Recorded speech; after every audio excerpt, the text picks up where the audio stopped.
All Century 21 real estate offices are independently owned and operated. Hi, I'm Jackie Reddy, broker of Century 21 Jack Reddy Real Estate. Welcome to the Real Estate Roundtable on 94.3 FM The Talker. I am here with my husband, fellow realtor, Pat Devaney. Good morning, Jackie. How are you today? Excellent. How are you? Very good. We have a call-in guest today. We have Nicole Chinisi, director of the Dr. Huffman Wildlife Genetics Institute. Thank you for being here with us. Thank you for having me. You're welcome. We're here every Saturday at 11 a.m. and Sunday at 11:30 a.m. where we talk real estate. We have a full-time real estate office with many relentless realtors who've been listing, selling, and appraising real estate for 50 years. 50 years. Wow. During the week, feel free to email us with any questions you have at questions@jreddy.com. That's questions@jruddy.com.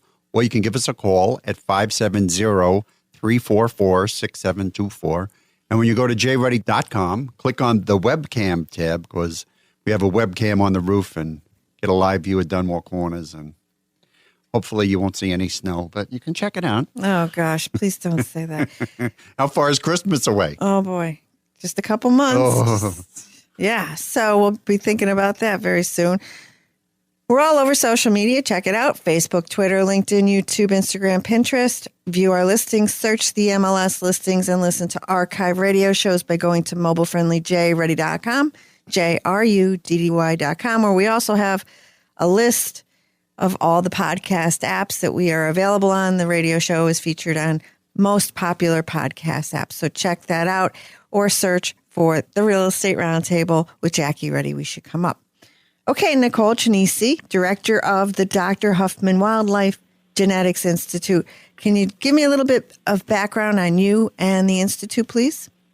Sure. So I'm the director here at the laboratory. We're part of East Stroudsburg University.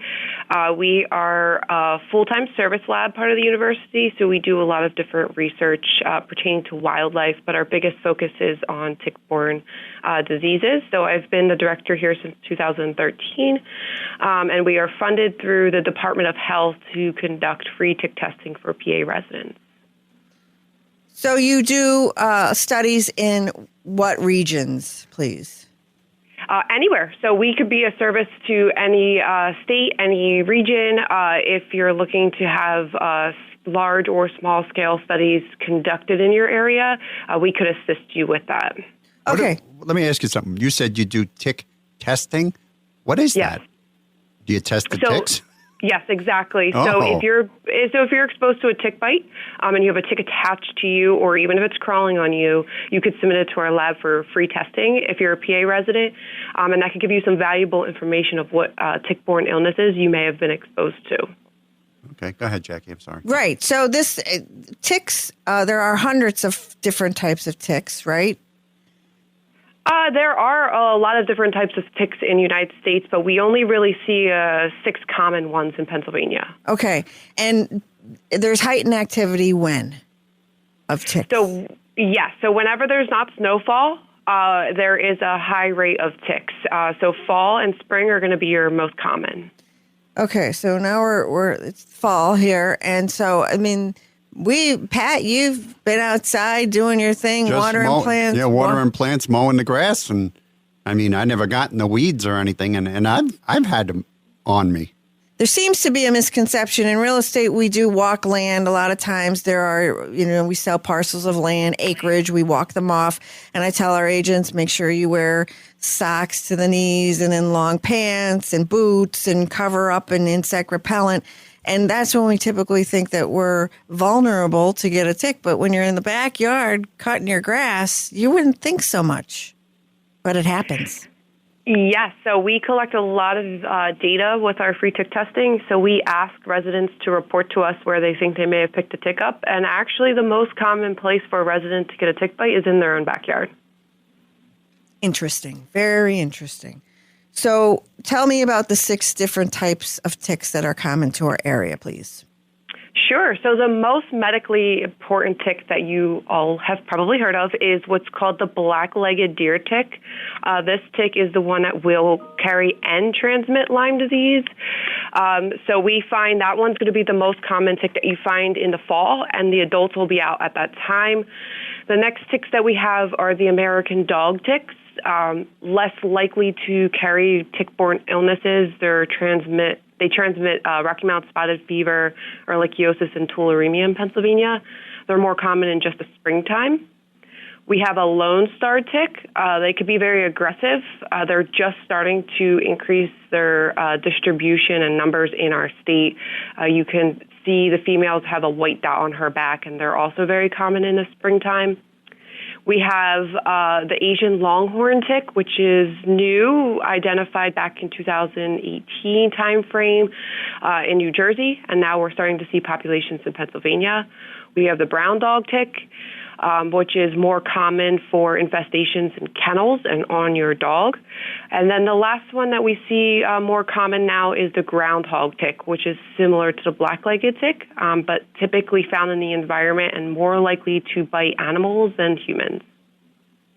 Yeah, you mentioned a whole bunch of different kind of ticks there with groundhogs and everything. And we live in Dunmore, and in the backyards I see groundhogs, I see rabbits.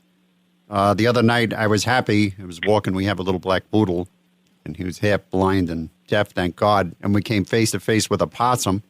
I was glad to see the possum, right? Possums are the good ones? Yeah, so opossums will groom themselves. So any animal that has grooming abilities, they'll tend to eat the ticks off of them. Oh, okay. Now, we have the little black dog I was talking about, and once a month we give him some kind of a tick repellent, and we rub it on him between his shoulders. Well, is that stuff foolproof, or is it just... Is it effective? Is it effective? Yeah. So, I mean, everything that you have will help prevent a tick, but there's no silver bullet that's out there for prevention, but everything that you do in combination will help. It is important to know the different repellents that are out there for your animals and how they function. So the ointment that you either put on the dog's back between their shoulders or that you give them the tablet, the oral tablet, that won't actually work until a tick bites the animal. So your animal could still bring ticks into your home. The collar, if you saw the flea and tick collars, they're more of a repellent. So they'll work to repel ticks from the animal, but if a tick does end up on the animal, it can bite and feed. Oh, okay. Didn't know. No, I didn't know that. Yeah. Okay, so Lyme disease is the most common? Yes, Lyme disease is the most common that we have in Pennsylvania and in the United States. Okay. So last year we have a friend whose sister was really sick, and it was right when the pandemic it was raging, and a lot of people were getting infected, and she was really sick. So of course everybody thought it was COVID, and she kept getting tested, and she wasn't getting and all the tests were negative, but she wasn't getting any better. Finally, it was determined that it was Lyme disease. She was really, really sick. But then when they were able to diagnose it, then she was able to get better. But it was scary, really, really scary. You could get really sick. Yes, and Lyme disease is considered the great mimicker. So what happens is a lot of the symptoms that you see with Lyme disease will mimic other illnesses. And over the past 18 plus months now that we've been living through a pandemic, COVID-19 symptoms have aligned with some of the symptoms that you would see with Lyme disease, which is fever, chills, headache, and fatigue. So it's been very challenging for individuals to get diagnosed because right now a lot of individuals are thinking it's COVID, and then they're going extended periods of time without getting the accurate treatment that they need. Yeah, well, I mean, any kind of cough, sneeze, sniffle, what do I think of these days? I think, oh my God, COVID, and that's like what we're programmed right now to think of is but it could be a cold, a common cold. It could be, yep. All right. So, what else could be? What else can happen to somebody that has a tick or a tick bite? So there's other tick-borne illnesses out there, and there are also ones that are emerging very rapidly, actually more rapidly than Lyme disease did. We have anaplasmosis, which is a white blood cell infection. We have babesiosis, which mimics malaria in a way. So it affects your red blood cells, difficulties breathing. Those are symptoms that you would see with babesiosis. We have viruses that ticks can transmit. Boston virus is one that we find in Pennsylvania. So there's a lot of different tick-borne illnesses that these ticks can transmit. Doesn't sound like any fun. Not at all. It is not. We had a guy in my firehouse. I worked, and I was a fireman in New York, and a guy, Richie, we won't use his last name, but he was really sick, and they couldn't diagnose what was wrong with him. And he was sick, and he wasn't getting better. He was sick, and they finally, after months and months and months, they did the test, and he had Lyme disease. And then when they diagnosed him with the Lyme disease, he had to go through a whole battery. It's a long time ago, but I think he had to go through a whole bunch of different antibiotics before he started to get better. And he had no idea. He didn't know he had a tick on him. He recovered, but it was really debilitating. Yeah, and Lyme disease can be, and we now have mentioned two people that have difficulties with diagnosis of Lyme disease. One, it does mimic other illnesses that are out there, but the other difficulty is with human diagnosis, you have to wait 6 to 8 weeks post a tick bite to get an accurate Lyme disease test because it's an antibody test. So it's looking for your exposure to the bacteria. So a lot of physicians may send somebody out for a Lyme disease test a little too soon. And that's the purpose of our research and our free tick testing here at the lab. If you're lucky to find that tick bite, if you're definitely checking for ticks every time you come in from outside, which you should get in the habit of doing, you could submit that tick for us. We could test it. And if you've been exposed to a tick-borne illness and symptoms start to manifest, then you know what those symptoms could be aligning with. When I got bit by the tick, I remember this a couple of years ago. I put the tick on a piece of tape. I just pulled him off. I didn't realize what it was. And I put him on a piece of tape, and he was engorged. And I brought him to the doctor, and I showed him to the doctor, and he kind of laughed at me. He was like, well, yes, that's a tick. He goes, what do you want me to do with it? I was like, I have no idea. I figured, you're the doctor. I'll show it to you. You'll know what to do. But I had no idea that there was some place you could send the tick to find out if he had Lyme disease. Yeah, so we're here. We're funded through the Department of Health, Pennsylvania Department of Health. This is our goal, too, over the next few years, is to get our physicians educated. We do find a lot that some practitioners are unaware of our program and also throw individual ticks out, which is disheartening. That tick could provide a lot of useful information if somebody becomes ill. Well, there could be in a tick the presence of multiple diseases, right? And that can further complicate a medical diagnosis. Absolutely. And treatment. Absolutely. All right. So if a tick has several different diseases, it can pass all of those diseases onto that human. It's possible, yes. Right. So when I found the tick on my butt, when I was taking a shower, I just took him and I ripped him off. Obviously, that's not the right way to get rid of them. How would you recommend that somebody get a tick off of them if it's lodged in their skin?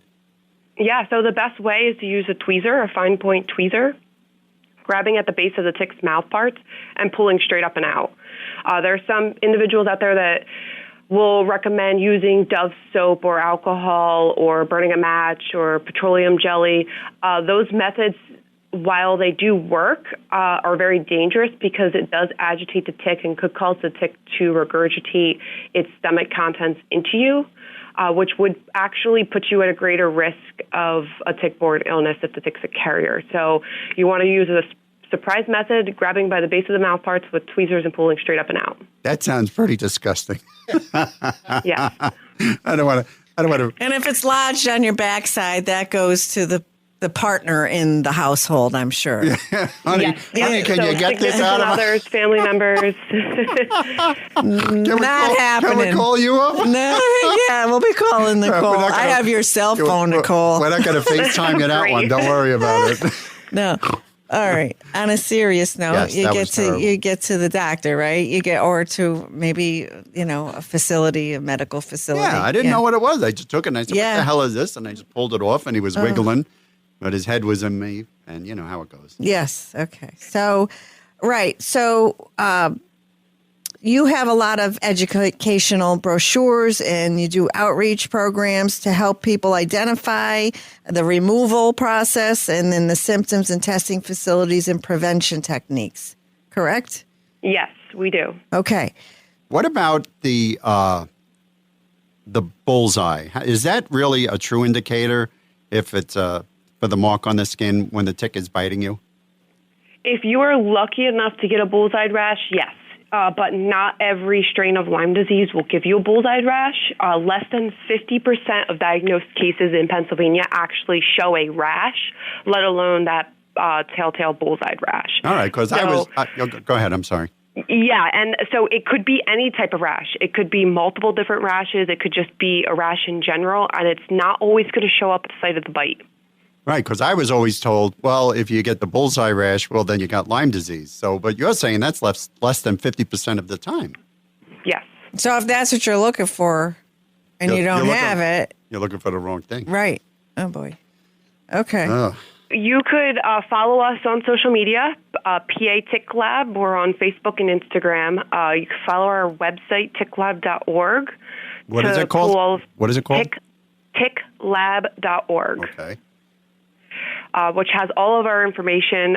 We don't run specifically any task force, but we are part of different task force, one of which is the Pike County Task Force that's hosted up in Pike County. Okay. And they meet on Thursdays, the fourth Thursday of each month, and they currently have Zoom meetings? They're inviting new members. Yes, so if you're interested in being part of the task force or inviting new members, you could reach out to the Pike County Commissioner's Office, who are the host of the meetings. Okay. And do someone from your department join those meetings? Yes, I am part of that. Okay. Those task force and those meetings. Okay, great. They're always looking for new people to join. Yes. All right, great. Nicole Chinisi, Director of the Dr. Huffman Wildlife Genetics Institute. How does someone get in touch with your institute, please? You could call us at 570-422-7892, or you can email us at wildlifedna@esu.edu. Okay, thank you, Pat. Yes, we have a beautiful 3-bedroom, 2-bath, raised ranch-style home at 121 Newton Road in Scranton for $199,000. This is a lovely home. It's got an attached 2-car garage, a nice yard, a rear deck. Inside this home, you'll find a stone fireplace, carpeted floors and hardwood floors, along with a finished lower level and plenty of off-street parking.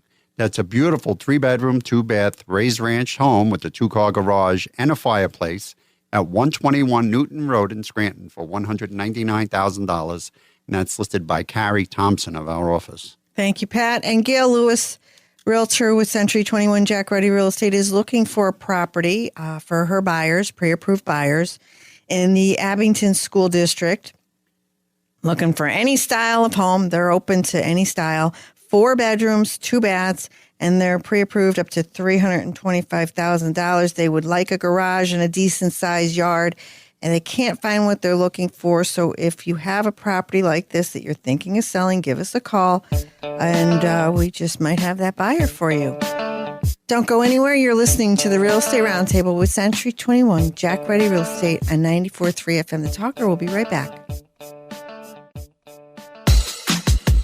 The talented team of professionals at Century 21 Jack Ruddy Real Estate. They're not just real estate agents, they're agents of change. They're on a never-ending quest for the best for you and your family. They can help you find precisely what you want at this time in your life. A computer, a website, an app, and a listing by itself can't do that. They're obsessed with better and deliver extraordinary, embracing the what if, not just the what's been done before, with a level of accountability and honesty not found anywhere else in the real estate industry. Don't settle for average, okay, or just all right. This change in your life is monumental, and there's only one Century 21 Jack Ruddy Real Estate that will help you rock that change. Call 570-344-6724 and visit jruddy.com, JRUDDY.com. Each Century 21 office is independently owned and operated.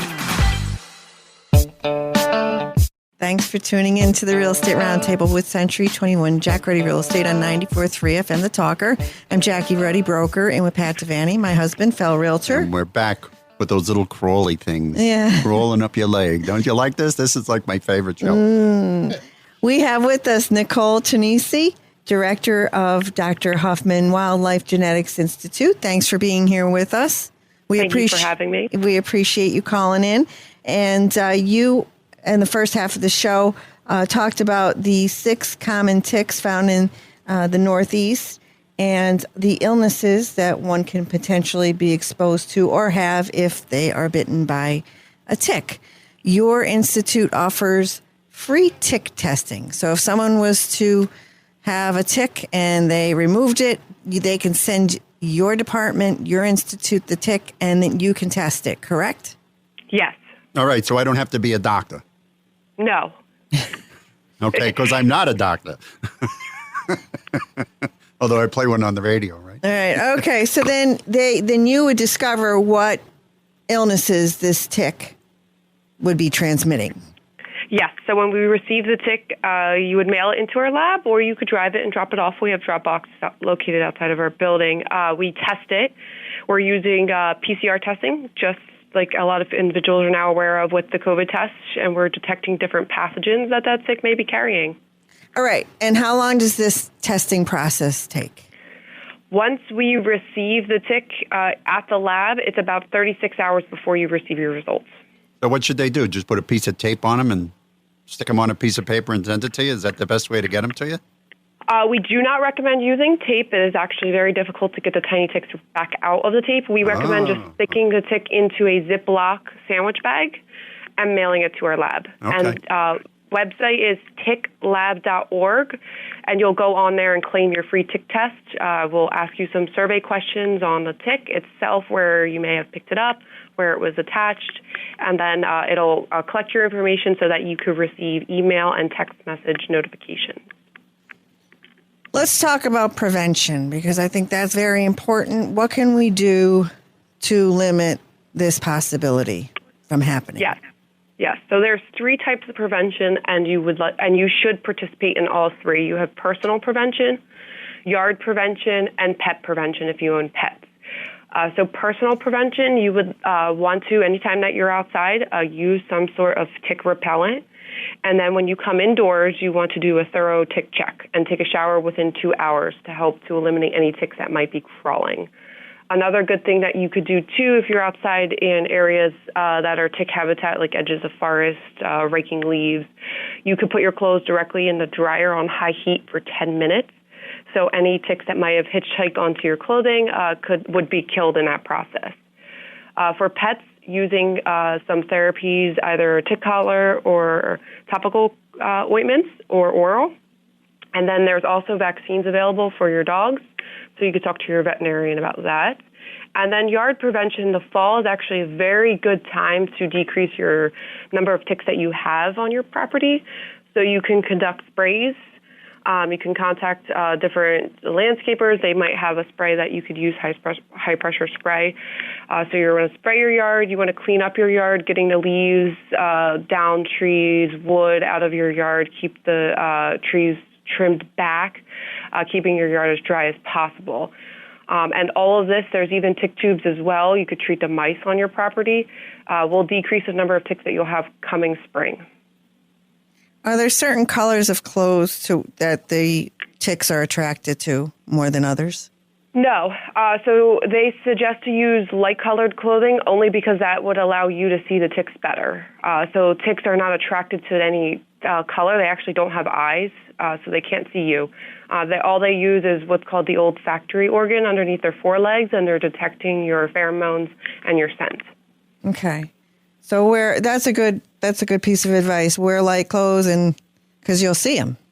Yes, exactly. You'll see. That's why they say wear white socks and tuck your pants into your socks so that you could see them crawl up. Because ticks will crawl up. Their behavior is questing, so they'll sit on the blades of grass or shrubs, stick out their forelegs, and wait for something to crawl by. They don't fly, they don't jump, and they can't see us. Once they attach, they crawl up. So they'll crawl to your hairline, and that's how they get to your hairline. They're not actually falling from trees or things like that. Mm-hmm. All right. And can you see them? Can we see them? Well, how big are these? How big is a tick? Yeah, so they range in size. They could get as small as about a half of a poppy seed. Those are your larval ticks, which are common in summer months, August and September. And then as large as a sesame seed, which are the adult ticks. So the larvae, they'll bite you too and hook onto you? Yes, larvae can hook onto you, nymphs, and then the adults. And then when they get the blood in them, do they swell up? Are they easier to spot? Yes, so they could increase at 120 times their normal size. 120 times. Wow. That's a big Yeah, tick. so they could get as large as a large grape. They get very engorged. Oh, I think I would notice that. So aside from treating the lawns and the grass with a spray, is there anything else? Maybe keeping the grass cut to a certain length? Does that help? Yeah, so you want to keep your grass mowed very short if possible, direct sunlight. So ticks don't do well in heat and dry areas. They like cool, moist areas. So in your yard, if you're cleaning up your leaf litter, keep out the leaf litter because they do survive very well underneath the leaf litter, especially over the winter months. Keeping any play areas for children in the direct sun in the short mowed lawn. This way the ticks don't like that area where the kids would play. Trimming back those trees to increase sunlight in your property or on your property, things like that. As well as you can also put out what's called tick tubes. They're permethrin-treated cotton balls, and the mice will use those in their nests, and that will also help decrease the number of ticks in your yard. The most disturbing thing I ever saw was I was watching a show, and they were talking about the ticks and how you get the ticks, and they walked through a field with a white sheet, through the yard with the white sheet. They say, oh, there's 1 or 2 ticks on it. And then they walked that same sheet through an area where the deer had bedded down, and there was like 500 ticks on the sheets. It was, my skin was crawling. So where the deer bed down, that is probably the biggest concentration of ticks. Anywhere that you'll have wildlife, so it's not just deer, other wildlife animals will also play a role in number of ticks that you see on your property. So if you have the ability to put up fencing to keep wildlife out of your yard, that will help. A lot of people in the country like to feed deer. Yes, it's actually illegal to feed wildlife, so it is not recommended. Yeah, okay. They're pretty to look at, but keep them out of your yard. Yeah, I don't right? want them up close. No. All thanks. right. Well, thank you. Nicole Chinisi, Director of Dr. Huffman Wildlife Genetics Institute. How does someone get in touch with you, please? Our website is ticklab.org. You could go to our website for free tick testing, and our phone number to our lab is 570-422-7892. Thank you so much for all the information you gave to us today, Nicole. We appreciate your time. Thank you. Pat? Yes, we have a 3-bedroom home. It's at 219 Charles Street in Old Forge for only $99,000. This home has been in the same family for 100 years. The taxes are less than $1,500 a year. In the rear of the property is a 1.5-car garage, and in the 60s, they built an apartment above it on the second floor for a family member. So you get an extra apartment in there, too, and it's got all separate utilities for the apartment. So you get 2 properties for the price of one. That's a 3-bedroom house with the 1.5-car garage and an apartment at 219 Charles Street in Old Forge for $99,000. And that's listed by Kristen Barone of our office. Thank you, Pat. I have Carrie Thompson, realtor with Century 21 Jack Ruddy Real Estate, looking for a buyer, pre-approved buyer in the Scranton, Oliphant, Dunmore area, looking for a multifamily. A side-by-side is preferred. 2 bedrooms on one side, 1 to 2 bedrooms on the second side. 1+ bathrooms, could be 1.5 bathrooms or 2 bathrooms on one side, and then 1 bathroom on the other side. The maximum pre-approval, 127.5, and they would prefer off-street parking. They don't need a garage, but they would like off-street parking. And if you have a property you're thinking about selling that meets this description, please give us a call. Carrie will have a buyer for you. We're out of time. Thanks for tuning in to the Real Estate Roundtable with Century 21 Jack Ruddy Real Estate. Remember to tune in next Saturday at 11 a.m., Sunday at 11:30 a.m. on 94.3 The Talker.